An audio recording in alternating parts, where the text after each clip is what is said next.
Tant vaut que vous soyez prévenus. Je vais passer mon temps à vous raconter qu'on manipule des fonctions partout et depuis la plus haute antiquité. Tout cela pour conclure que le concept de fonction tel que nous le connaissons ne date guère que du XIXe siècle européen. Vous êtes prêts? Allons-y. Voici le début du papyrus Rhind. Tel qu'il est présenté, il se lit de droite à gauche. La première colonne est écrite en rouge. Elle contient l'objet du document. C'est un bon exemple pour aller au fond des choses, pour apprendre à connaître tout ce qui est obscur, percer tous les secrets. Les deux autres colonnes écrites en noir nous apprennent qui est le rédacteur, quand il a écrit, et l'origine du texte, qui est plus ancienne. Deux traits verticaux séparent ces trois premières colonnes introductives du texte, proprement dit. Et avant même que ne débutent les problèmes, le scribe a placé une liste de tous les quotients de 2 par un nombre impair allant de 3 à 99. Il était important pour les calculs égyptiens de savoir ramener chacun de ces quotients à une somme de fractions de numérateur 1. Mais ce n'est pas ce qui nous importe ici. Avons-nous sous les yeux la première table de la fonction qui a x associe 2 sur x? Non, bien sûr. Seules les valeurs qui peuvent avoir une utilité pour le calcul sont données. Il serait absurde de donner les quotients de 2 par les nombres pairs. Les Égyptiens n'avaient probablement pas l'idée d'une correspondance possible entre une grandeur continue et le double de son inverse. J'ai à peu près la même chose à vous dire des tablettes mésopotamiennes qui listent des inverses, ou plutôt des réciproques. Il ne s'agit que d'aligner des résultats de calculs sexagésimaux. D'ailleurs, la liste des premiers réciproques ne contient pas ceux de tous les entiers. 7 et 11, dont l'inverse en sexagésimal n'a pas d'expression finie, sont en général écartés. Il n'y a donc pas là non plus l'idée d'une fonction. Les Mésopotamiens étaient de grands consommateurs de tables, comme ici une table de carré. Il y avait aussi des tables de cubes et de nombreuses tables métrologiques de conversion. Mais rien n'indique que leur table de valeurs discrètes impliquait l'idée d'une relation fonctionnelle. Mais que dire alors des tables astronomiques? La plus ancienne connue donne des relevés des positions relatives de Vénus par rapport au Soleil et à la Lune. Ce que vous voyez en est une copie plus tardive. Les relevés datent de l'arrière-petit-fils d'Hammurabi. Le Codex de Dresde est l'un des 3 seuls manuscrits mayas qui ait survécu. Les pages que vous voyez donnent des enregistrements de la position de Vénus, vers le Xe siècle de notre ère. On pense que les Mayas utilisaient ces données pour prévoir le cycle de Vénus. Oh, inutile de vous en montrer plus. Les observations astronomiques datent de toutes les époques, proviennent de toutes les civilisations. La position d'un astre dans l'espace par rapport à la Terre n'était certes pas perçue comme une fonction périodique du temps. Mais il est difficile de ne pas voir dans les tables astronomiques le précurseur le plus évident du concept de fonction. À partir de ce fond commun, les Grecs ont innové dans plusieurs directions. D'abord, ils ont précisé la notion de mouvement. Oh, certes, nous sommes encore loin d'une fonction du temps. Mais tout de même, Platon distingue plusieurs sortes de mouvements, dont le mouvement circulaire. Nous comprenons que dans cette révolution circulaire, le mouvement qui fait tourner à la fois le plus grand et le plus petit cercle se distribue proportionnellement au plus grand et au plus petit, étant lui-même plus grand ou plus faible dans la même proportion. Aristote va plus loin en théorisant la nature du mouvement.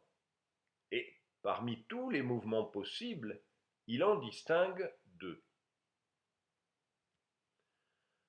Tout mouvement dans l'espace que nous appelons de translation est en ligne droite ou circulaire, ou bien un mélange de ces deux-là. Mais il n'y a que les deux premiers mouvements qui soient simples. Cela tient à ce que, parmi les grandeurs, il n'y a que celle-là seule qui soit simple, la droite et le circulaire. Oh, vous reconnaissez bien là la classification grecque des problèmes géométriques. Il y a les problèmes résolubles à la règle et au compas, c'est-à-dire avec des droites et des cercles, les problèmes dits solides, qui impliquent des intersections de cônes et de plans, et les autres. Justement, en parlant de cônes et de mouvements, vous vous souvenez de la définition qu'Apollonius donne d'un cône? Si à partir d'un certain point est menée une droite de jonction à la circonférence d'un cercle qui n'est pas dans le même plan que le point, qu'elle est prolongée de part et d'autre et que le point restant fixe, elle tourne autour de la circonférence du cercle pour revenir à l'origine de son mouvement. J'appelle surface conique la surface décrite par la droite. Oh, je vous raconte ailleurs comment Apollonius définit pour ces coniques des abscisses et des ordonnées, comment il établit entre elles ce qui ressemble fort à une équation cartésienne, et aussi comment il détermine des maxima et des minima, c'est-à-dire des tangentes et des normales issues d'un point donné. Mais tout cela reste purement géométrique. Apollonius ne pense pas les coniques en termes de fonctions ni d'équations, mais seulement en termes de courbes et de droites. Et il n'y avait pas que les coniques. Les Grecs connaissaient de nombreuses courbes, dont beaucoup étaient définies par un mouvement, comme la quadratrice d'Hippias ou de Dinostrate par exemple. Imaginez deux tiges, une coulisse verticalement, l'autre est articulée en bas à gauche. La première part du haut, la deuxième démarre à la verticale. Les deux descendent à la même vitesse et arrivent dans la même position en bas au même moment. Eh bien, la quadratrice est la courbe décrite par le point d'intersection des deux tiges. Que dire aussi d'Archimède? Pour ces calculs d'air, de volume, de centre de gravité, qui pour nous sont des calculs d'intégrale, il a mis au point une méthode de quadrature tellement puissante et rigoureuse qu'elle ne sera surpassée que 2000 ans plus tard.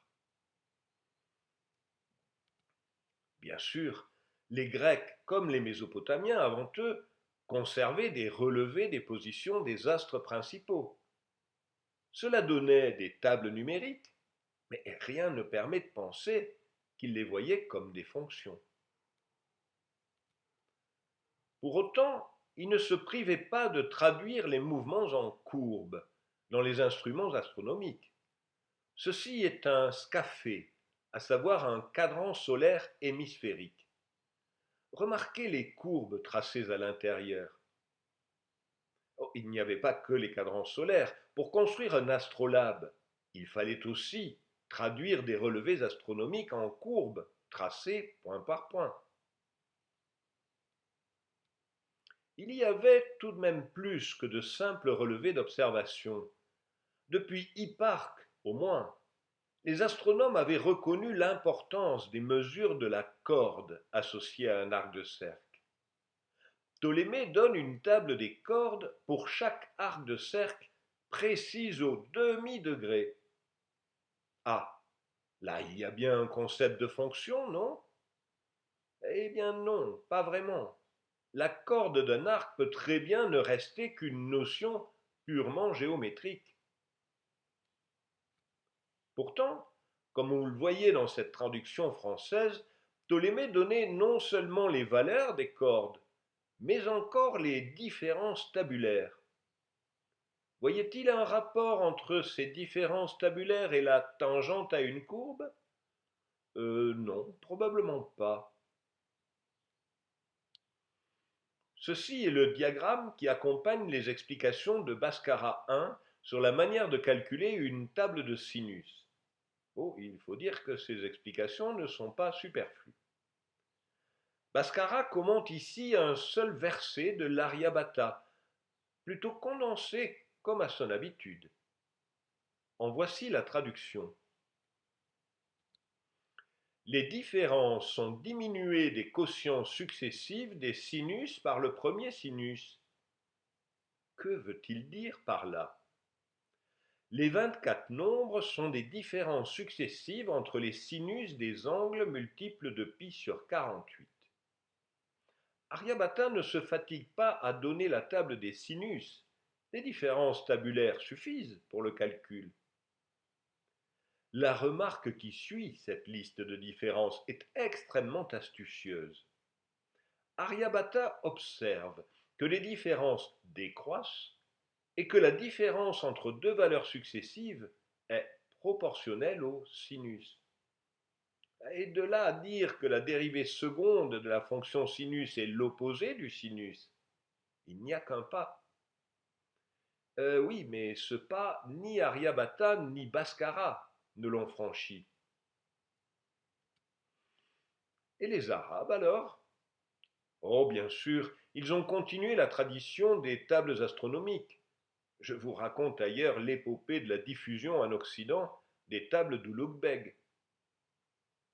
À partir des calculs de cordes de Ptolémée et de la notion de sinus importée des Indiens, ils ont développé toute la trigonométrie, telle que nous la connaissons, avec ses fonctions et son cortège de formules, tant pour la trigonométrie plane que sphérique.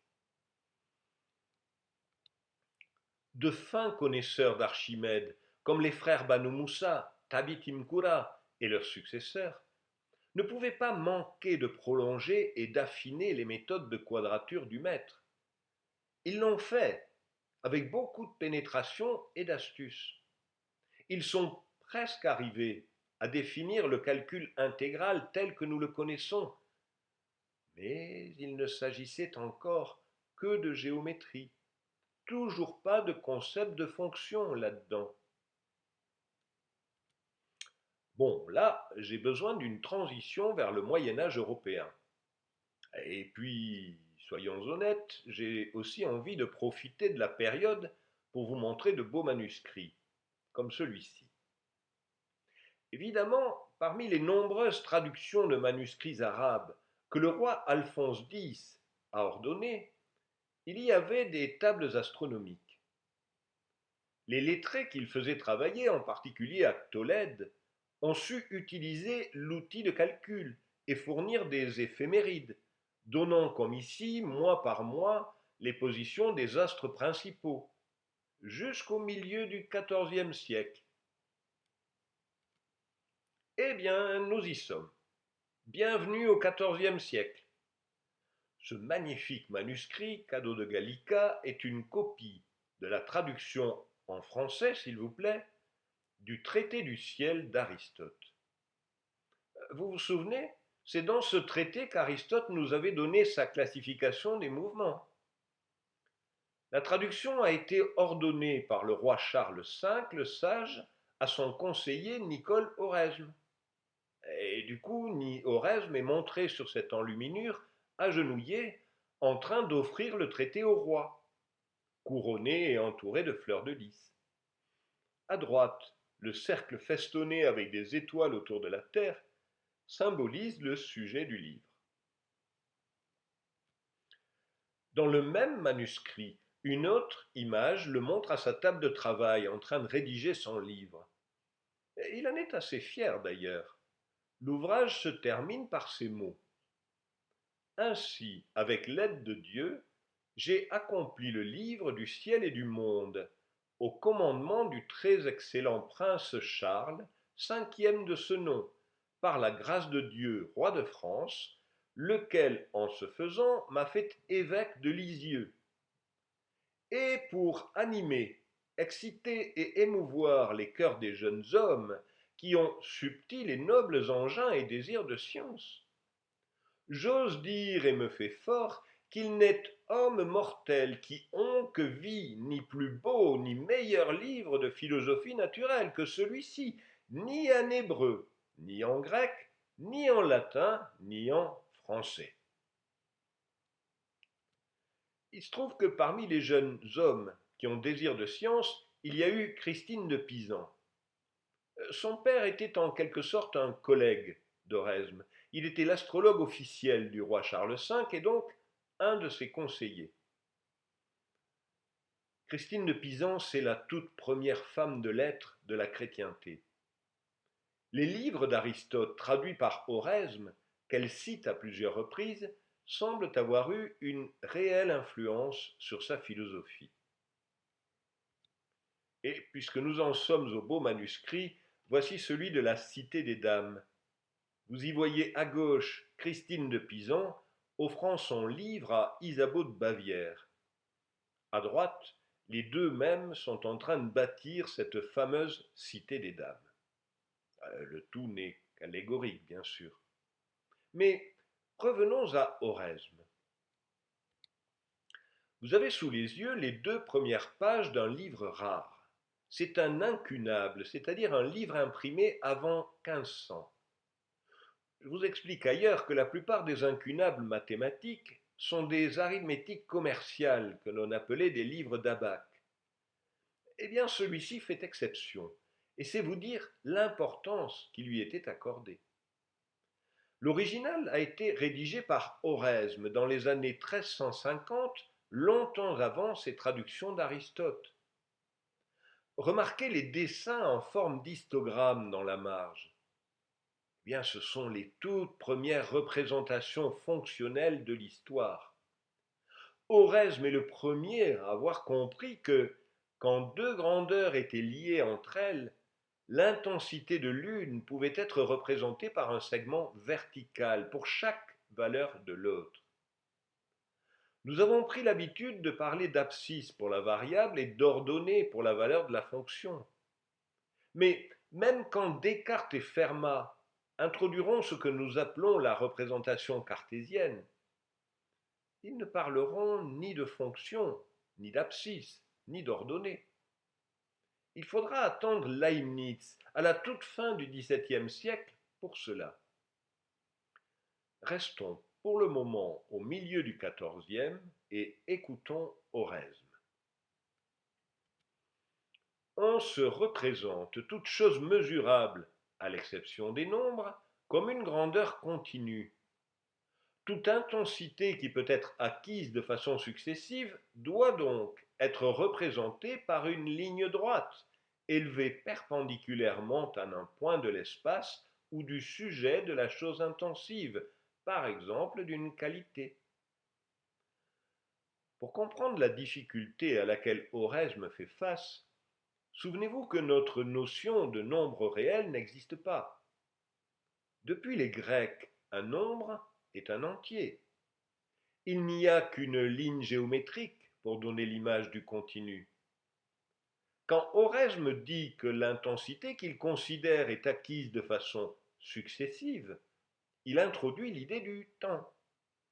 Son exemple de base est donc la notion de mouvement, comme mesure d'une intensité en fonction du temps. Et en ce sens, il se place dans la lignée d'Aristote, qu'il cite souvent. Mais sa proposition est plus générale. Continuons la lecture.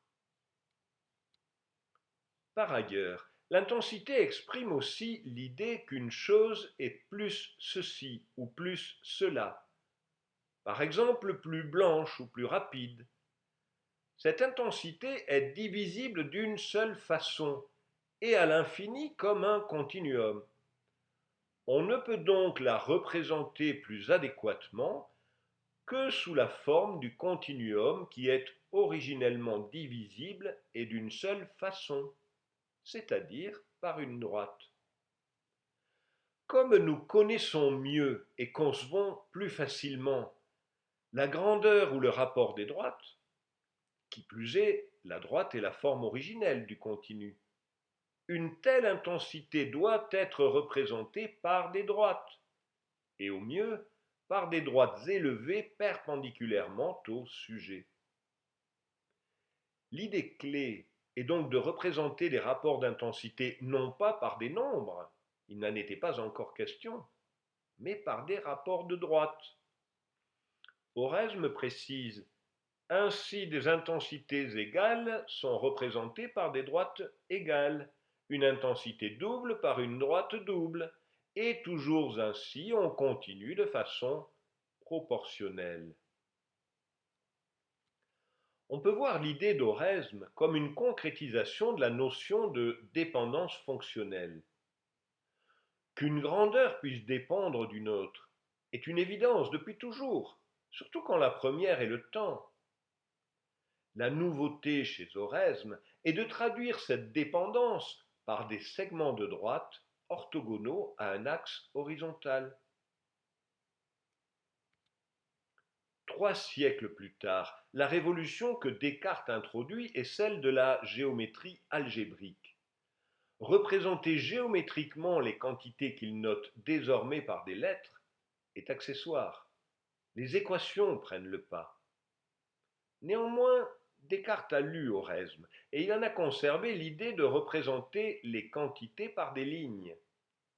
Voici ce qu'il dit: prenons successivement infinies diverses grandeurs pour la ligne y, on en trouvera aussi infinies pour la ligne x, et ainsi on aura trouvé une infinité de divers points, par le moyen desquels on décrit la ligne courbe demandée.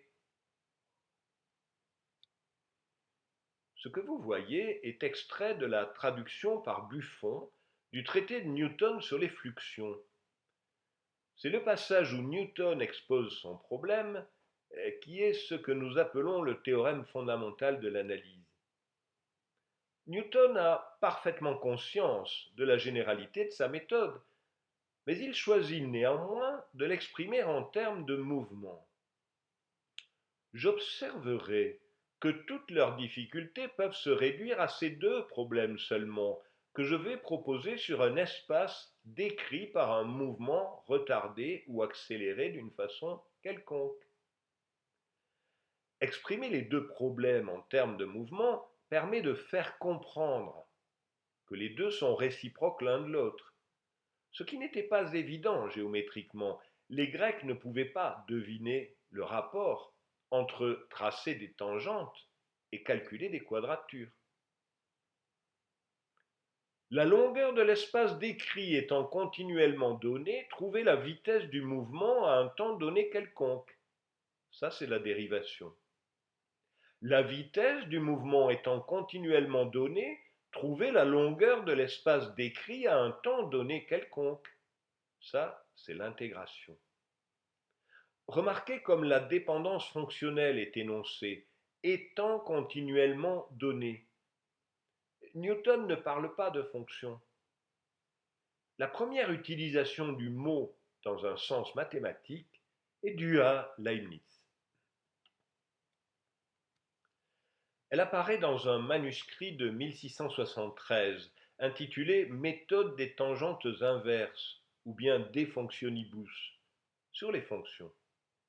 Voyez le sous-titre du document: trouver un lieu à partir d'un autre lieu donné, celui de certaines fonctions données.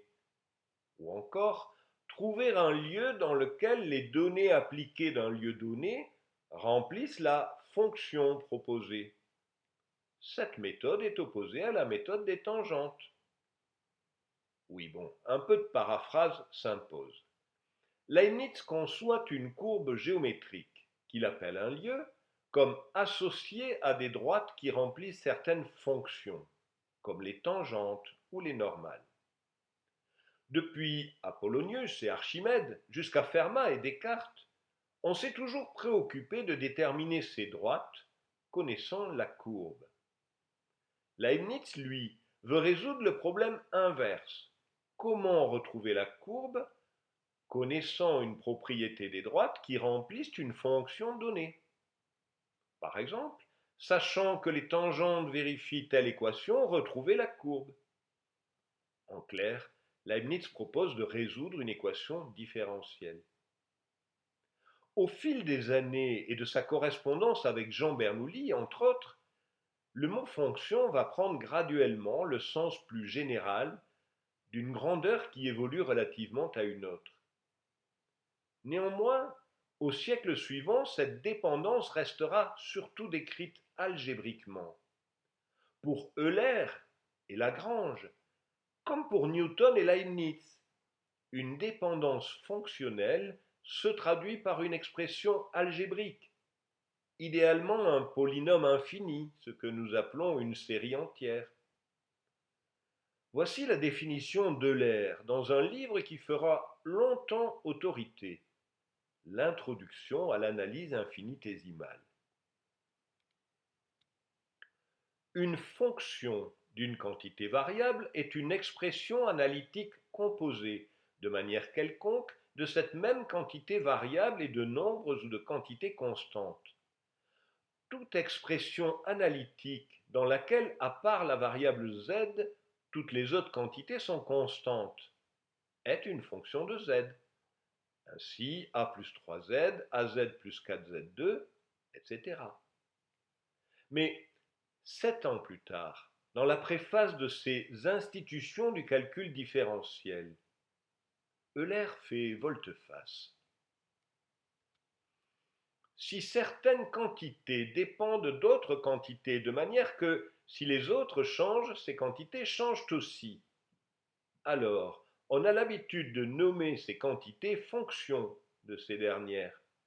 Cette dénomination a la plus grande étendue et contient en elle-même toutes les manières par lesquelles une quantité peut être déterminée par d'autres. Si par conséquent x désigne une quantité variable, alors toutes les autres quantités qui dépendent de x de n'importe quelle manière, ou qui sont déterminées par x, sont appelées fonctions de x. Alors, expression algébrique, analytique, ou bien dépendance générale? Il faudra beaucoup de tâtonnements, d'exemples et de contre-exemples pour distinguer petit à petit les propriétés caractéristiques des fonctions utiles. Continuité, dérivabilité, etc.